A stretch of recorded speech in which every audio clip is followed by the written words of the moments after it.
Looking at you, the milestone that needs to happen by the second month. Your child should be engaged with you. Now, again, they still don't have necessarily purposeful vision, right? But you should be their favorite thing to look at. You don't need the toys. You don't need all of that. My most popular video out there is Vision Birth to 1 month. I think it's like close to 3 million views.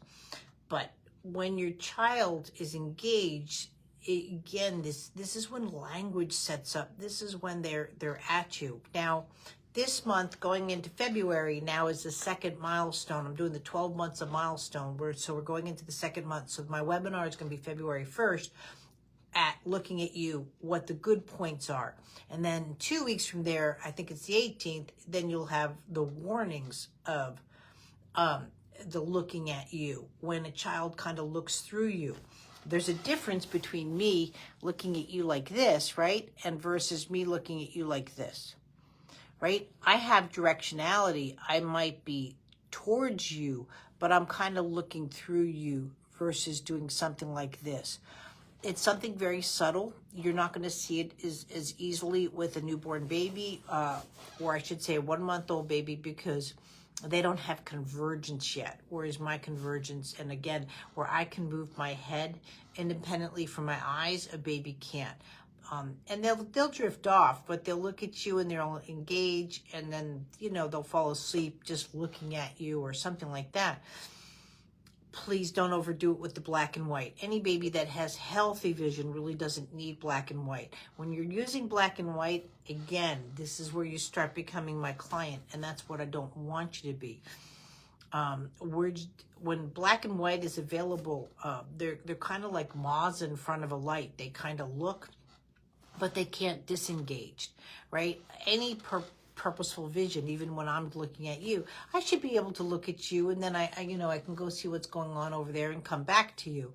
You will see these kind of visual engagements, difficulties with ADD, with autism, with cerebral palsy, with a lot of disorders, because they either can't move their vision into position, or their vision is just too complex for them.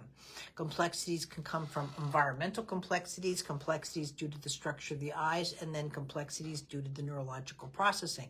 But if you have environmental complexities and you have structural complexities, I can tell you right now, you can have neurological complexities, because that's the last thing you have to realize with vision. Babies and children see how they see. I'm starting to age. I know my vision is going. I need reading glasses, etc., because I've had that comparison.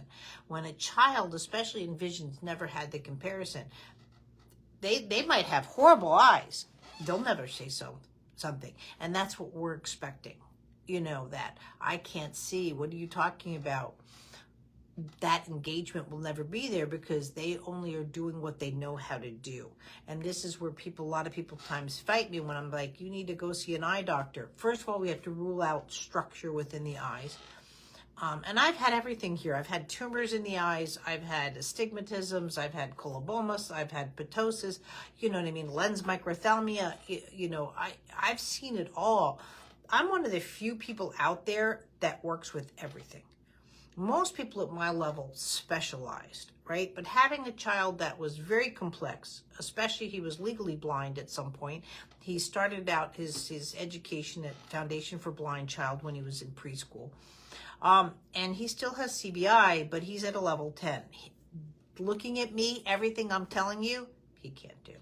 Now, he could do it before he gets sick, but after that, his visual complexities, especially with my face, of everybody else's, that's probably the most difficult thing it is for him to look at.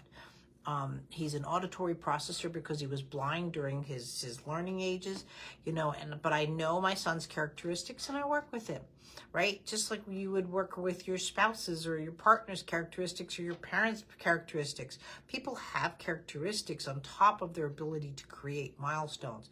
But the biggest detriment that I see to your child right now is nobody knows what a flipping milestone is. And so we were doing the 12 months of milestones, so you know that you've already learned now placing your baby on their belly and them crying and being in distress is not a tummy time milestone. They haven't done it successfully. If you haven't, go back and watch those webinars as we're going into the whole 12 months into my early infant development course. Every professional as well as parent should know what a true milestone is, and also know that you can't skip a milestone. You just can't. It is what it is. You know, you're not meant to. Anybody who sits there and argues me that crawling is not a milestone, go back to the forest, because that's where you're going to see it. So that's where you're going to need those things is as a parent. Up until now, we thought we didn't have to worry about it. I can't even begin to tell you that we are increasing concerns for our babies, and we need to stop it. We need to understand what milestone development is. It's time dictated, and it goes through a very specific cycle. So I'll see you this Thursday with the webinars. Just sign up. The bar is right on Movement Lesson Academy for webinars, so you can sign up with that. If not, I'll be putting the link up when I'm done. Thanks, guys.